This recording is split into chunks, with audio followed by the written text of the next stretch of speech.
Chapter 32 Coronation Day. Let us go backward a few hours, and place ourselves in Westminster Abbey at 4 o'clock in the morning of this memorable Coronation Day. We are not without company, for although it is still night, we find the torch-lighted galleries already filling up with people who are well content to sit still and wait 7 or 8 hours till the time shall come for them to see what they may not hope to see twice in their lives, the coronation of a king. Yes, London and Westminster have been astir ever since the warning guns boomed at 3 o'clock, and already the crowds of untitled rich folk, who have bought the privilege of trying to find sitting room in the galleries, are flocking in at the entrances reserved for their sort. The hours drag along tediously enough. All stir has ceased for some time, for every gallery has long ago been packed. We may sit now, and look and think at our leisure. We have glimpses, here and there and yonder, through the dim cathedral twilight, of portions of many galleries and balconies, wedged full with other people, the other portions of these galleries and balconies being cut off from sight by intervening pillars and architectural projections.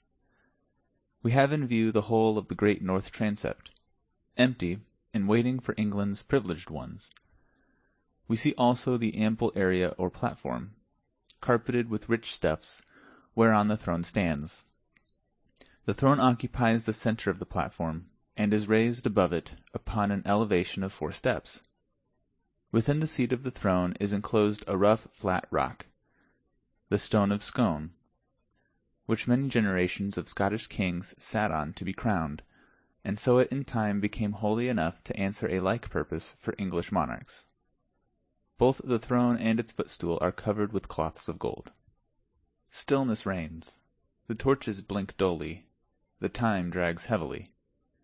But at last the lagging daylight asserts itself. The torches are extinguished, and a mellow radiance suffuses the great spaces. All features of the noble building are distinct now, but soft and dreamy, for the sun is lightly veiled with clouds. At 7 o'clock the first break in the drowsy monotony occurs. For on the stroke of this hour the first peeress enters the transept, clothed like Solomon for splendor, and is conducted to her appointed place by an official clad in satins and velvets, whilst a duplicate of him gathers up the lady's long train, follows after, and, when the lady is seated, arranges the train across her lap for her. He then places her footstool according to her desire, after which he puts her coronet where it will be convenient to her hand when the time for the simultaneous coroneting of the nobles shall arrive. By this time the peeresses are flowing in a glittering stream, and the satin-clad officials are flitting and glinting everywhere, seating them and making them comfortable. The scene is animated enough now. There is stir and life and shifting color everywhere.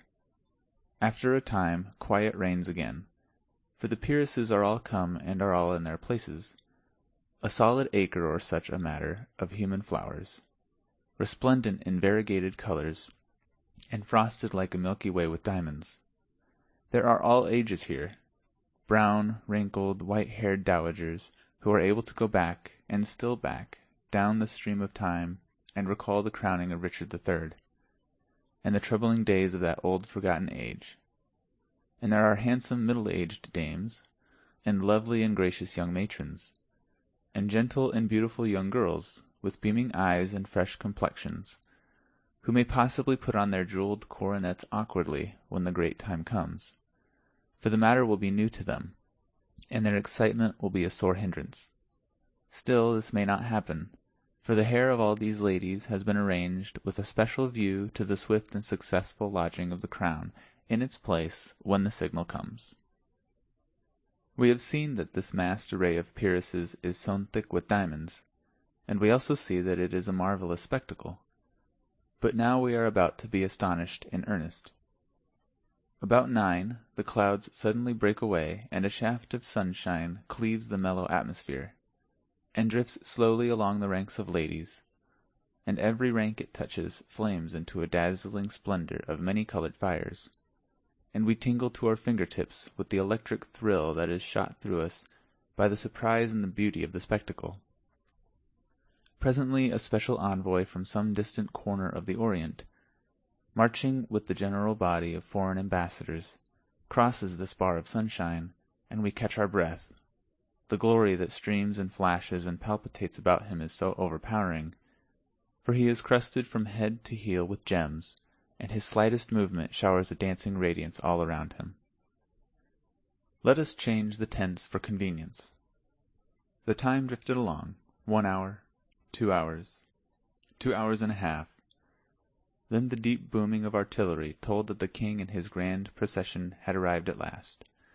So the waiting multitude rejoiced. All knew that a further delay must follow, for the king must be prepared and robed for the solemn ceremony. But this delay would be pleasantly occupied by the assembling of the peers of the realm in their stately robes. These were conducted ceremoniously to their seats, and their coronets placed conveniently at hand. And meanwhile the multitude in the galleries were alive with interest, for most of them were beholding for the first time dukes, earls, and barons, whose names had been historical for 500 years. When all were finally seated, the spectacle from the galleries and all coigns of vantage was complete, a gorgeous one to look upon and to remember. Now the robed and mitred great heads of the church, and their attendants, filed in upon the platform and took their appointed places. These were followed by the Lord Protector and other great officials, and these again by a steel-clad detachment of the guard. There was a waiting pause. Then, at a signal, a triumphant peal of music burst forth, and Tom Canty, clothed in a long robe of cloth and gold, appeared at a door, and stepped upon the platform. The entire multitude rose, and the ceremony of the recognition ensued. Then a noble anthem swept the abbey with its rich waves of sound, and thus heralded and welcomed Tom Canty was conducted to the throne. The ancient ceremonies went on, with impressive solemnity, whilst the audience gazed. And as they drew nearer and nearer to completion, Tom Canty grew pale, and still paler, and a deep and steadily deepening woe and despondency settled down upon his spirits and upon his remorseful heart. At last the final act was at hand. The Archbishop of Canterbury lifted up the crown of England from its cushion, and held it over the trembling mock king's head. In the same instant a rainbow radiance flashed along the spacious transept, for with one impulse every individual in the great concourse of nobles lifted a coronet and poised it over his or her head, and paused in that attitude. A deep hush pervaded the abbey. At this impressive moment, a startling apparition intruded upon the scene, an apparition observed by none in the absorbed multitude, until it suddenly appeared, moving up the great central aisle. It was a boy, bareheaded, ill-shod, and clothed in coarse plebeian garments that were falling to rags. He raised his hand with a solemnity which ill comported with his soiled and sorry aspect, and delivered this note of warning. "I forbid you to set the crown of England upon that forfeited head. I am the king." In an instant several indignant hands were laid upon the boy, but in the same instant Tom Canty, in his regal vestments, made a swift step forward, and cried out in a ringing voice, "Loose him and forbear! He is the king!" A sort of panic of astonishment swept the assemblage, and they partly rose in their places and stared in a bewildered way at one another, and at the chief figures in the scene, like persons who wondered whether they were awake and in their senses, or asleep and dreaming. The Lord Protector was as amazed as the rest, but quickly recovered himself, and exclaimed in a voice of authority, "Mind not his majesty, his malady is upon him again. Seize the vagabond." He would have been obeyed, but the mock king stamped his foot and cried out, "On your peril! Touch him not! He is the king!" The hands were withheld. A paralysis fell upon the house. No one moved, no one spoke. Indeed, no one knew how to act or what to say in so strange and surprising an emergency. While all minds were struggling to right themselves, the boy still moved steadily forward. With high port and confident mien, he had never halted from the beginning. And while the tangled minds still floundered helplessly, he stepped upon the platform, and the mock king ran with a glad face to meet him, and fell on his knees before him, and said, O my lord the king, let poor Tom Canty be first to swear fealty to thee, and say, Put on thy crown, and enter into thine own again. The Lord Protector's eye fell sternly upon the newcomer's face, but straightway the sternness vanished away, and gave place to an expression of wondering surprise.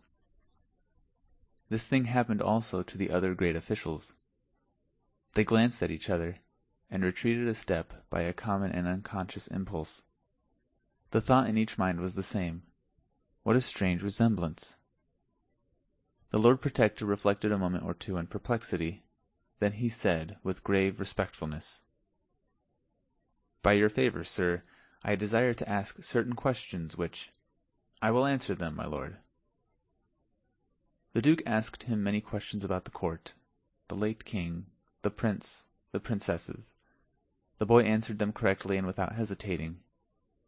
He described the rooms of state in the palace, and the late king's apartments, and those of the Prince of Wales. It was strange. It was wonderful. Yes, it was unaccountable, so all said that heard it. The tide was beginning to turn, and Tom Canty's hopes to run high, when the Lord Protector shook his head and said, It is true it is most wonderful, but it is no more than our lord the king likewise can do. This remark, and this reference to himself as still the king, saddened Tom Canty, and he felt his hopes crumbling from under him.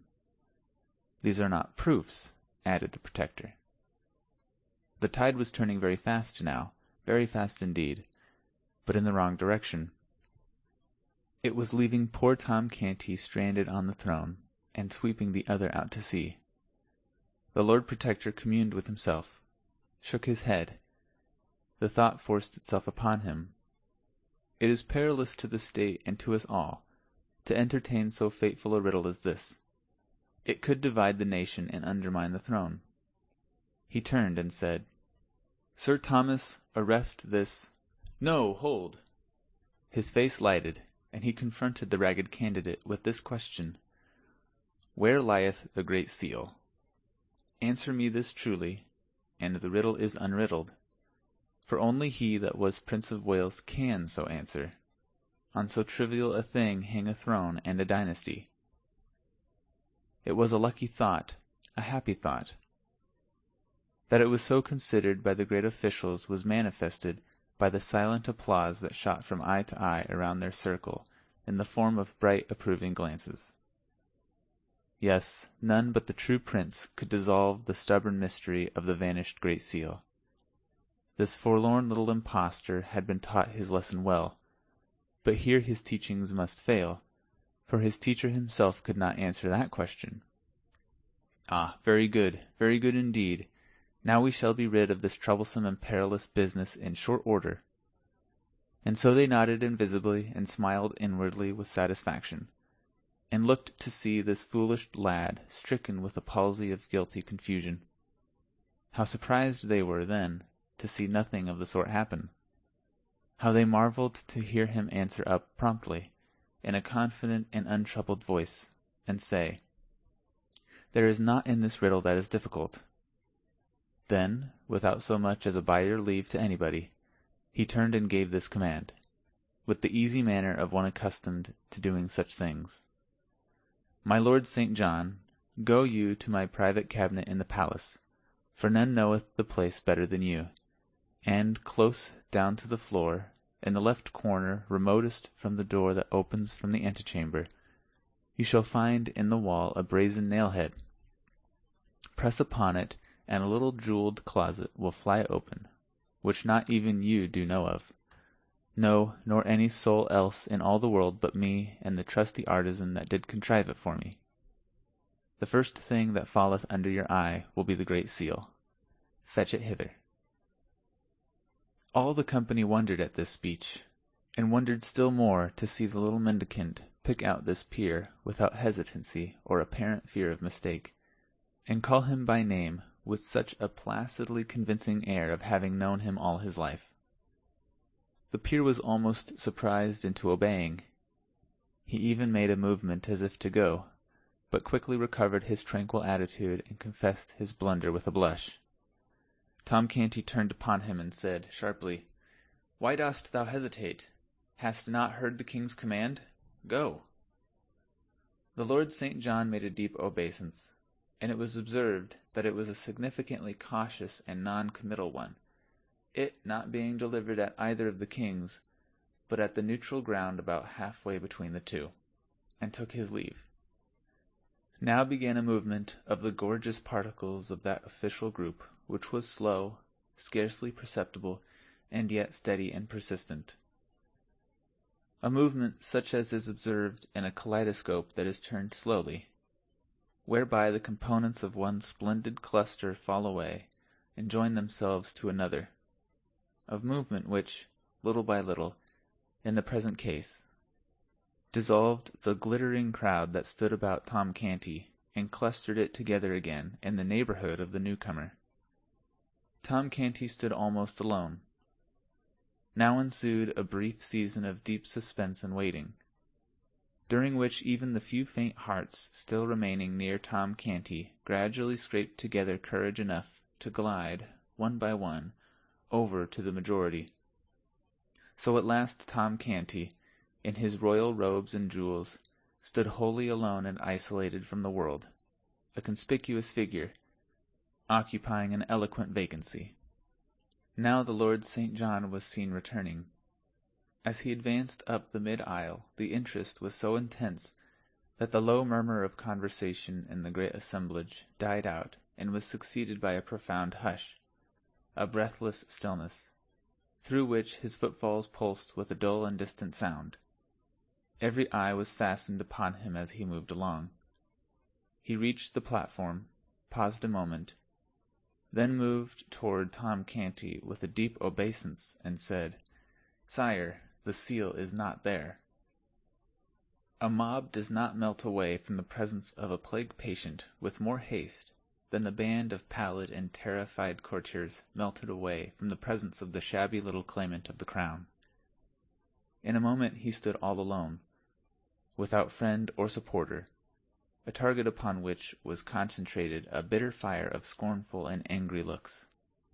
The Lord Protector called out fiercely, "Cast the beggar into the street, and scourge him through the town. The paltry knave is worth no more consideration." Officers of the guard sprang forward to obey, but Tom Canty waved them off and said, "Back! Whoso touches him perils his life." The Lord Protector was perplexed to the last degree. He said to the Lord St. John, "Searched you well? But it boots not to ask that. It doth seem passing strange.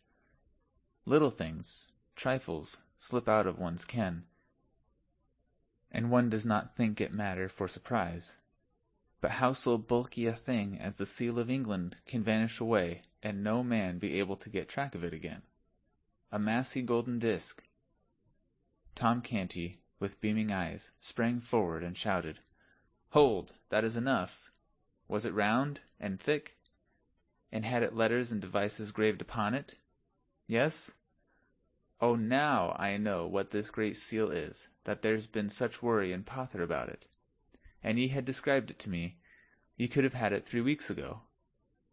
Right well I know where it lies, but it was not I that put it there first." "Who then, my liege?" asked the Lord Protector. "He stands there, the rightful King of England, and he shall tell you himself where it lies. Then you will believe he knew it of his own knowledge. Bethink thee, my king, spur thy memory. It was the very last thing thou didst that day, before thou didst rush from the palace, clothed in my rags, to punish the soldier that insulted me." A silence ensued, undisturbed by a movement or a whisper, and all eyes were fixed upon the newcomer, who stood, with bent head and corrugated brow, groping in his memory among a thronging multitude of valueless recollections for one single little elusive fact, which, found, would seat him upon a throne. Unfound, it would leave him as he was, for good and all, a pauper and an outcast. Moment after moment passed. The moments built themselves into minutes. Still the boy struggled silently on, and gave no sign. But at last he heaved a sigh, shook his head slowly, and said, with a trembling lip and in a despondent voice, "I call the scene back, all of it, but the seal hath no place in it." He paused, then looked up, and said with gentle dignity, "My lords and gentlemen, if ye will rob your rightful sovereign of his own for lack of this evidence which he is not able to furnish, I may not stay ye, being powerless, but—" "Oh, folly! Oh, madness, my king!" cried Tom Canty in a panic. "Wait! Think! Do not give up! The cause is not lost, nor shall be, neither. List to what I say. Follow every word. I am going to bring that morning back again, every hap just as it happened. We talked. I told you of my sisters, Nan and Bet. Ah, yes, you remember that. And about mine old grandam, and the rough games of the lads of Awful Court. Yes, you remember these things also. Very well. Follow me still. You shall recall everything. You gave me food and drink, and did with princely courtesy send away the servants, so that my low breeding might not shame me before them. Ah, yes, this also you remember." As Tom checked off his details, and the other boy nodded his head in recognition of them, the great audience and the officials stared in puzzled wonderment. The tale sounded like true history, yet how could this impossible conjunction between a prince and a beggar boy have come about? Never was a company of people so perplexed, so interested, and so stupefied before. For a jest, my prince, we did exchange garments. Then we stood before a mirror, and so alike were we, that both said it seemed as if there had been no change made. Yes, you remember that. Then you noticed that the soldier had hurt my hand. Look, here it is. I cannot yet even write with it, the fingers are so stiff. At this your highness sprang up, vowing vengeance upon that soldier, and ran towards the door. You passed a table. That thing you call the seal lay on that table. You snatched it up and looked eagerly about, as if for a place to hide it. Your eye caught sight of— "There, 'tis sufficient, and the good God be thanked!" exclaimed the ragged claimant, in a mighty excitement. "Go, my good St. John. An arm-piece of the Milanese armor that hangs on the wall, thou'lt find the seal." "Right, my king, right!" cried Tom Canty. "Now the sceptre of England is thine own. And it were better for him that would dispute it, that he had been born dumb. Go, my lord St. John, give thy feet wings." The whole assemblage was on its feet now, and well nigh out of its mind with uneasiness, apprehension, and consumed excitement. On the floor and on the platform a deafening buzz of frantic conversation burst forth, and for some time nobody knew anything or heard anything or was interested in anything but what his neighbor was shouting into his ear, or who was shouting into his neighbor's ear. Time, nobody knew how much of it, swept by unheeded and unnoted. At last a sudden hush fell upon the house, and in the same moment St. John appeared upon the platform, and held the great seal aloft in his hand. Then such a shout went up, "Long live the true king!" For 5 minutes the air quaked with shouts and the crash of musical instruments, and was white with a storm of waving handkerchiefs. And through it all a ragged lad, the most conspicuous figure in England, stood, flushed and happy and proud, in the centre of the spacious platform, with the great vassals of the kingdom kneeling around him. Then all rose, and Tom Canty cried out, "Now, O my king, take these regal garments back, and give poor Tom, thy servant, his shreds and remnants again." The Lord Protector spoke up. "Let the small varlet be stripped and flung into the Tower." But the new king, the true king, said, "I will not have it so. But for him I had not got my crown again. None shall lay a hand upon him or harm him. And as for thee, my good uncle, my Lord Protector, this conduct of thine is not grateful toward this poor lad. for I hear he hath made thee a duke. The Protector blushed.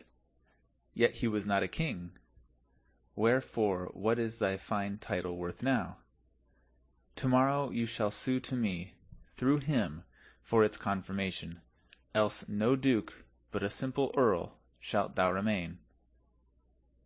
Under this rebuke, his Grace the Duke of Somerset retired a little from the front of the moment. The king turned to Tom, and said kindly, "My poor boy, how was it that you could remember where I hid the seal, when I could not remember it myself?" "Ah, my king, that was easy, since I used it divers days." "Used it? Yet could not explain where it was?" "I did not know it was that they wanted. They did not describe it, your majesty." "Then how used you it?" The red blood began to steal up into Tom's cheeks, and he dropped his eyes and was silent. "Speak up, good lad, and fear nothing," said the king. "How used you the Great Seal of England?" Tom stammered a moment, in a pathetic confusion, then got it out. "To crack nuts with." Poor child! The avalanche of laughter that greeted this nearly swept him off his feet. But if a doubt remained in any mind that Tom Canty was not the King of England, and familiar with the august appurtenances of royalty, this reply disposed of it utterly. Meantime the sumptuous robes of state had been removed from Tom's shoulders to the king's, whose rags were effectually hidden from sight under it. Then the coronation ceremonies were resumed.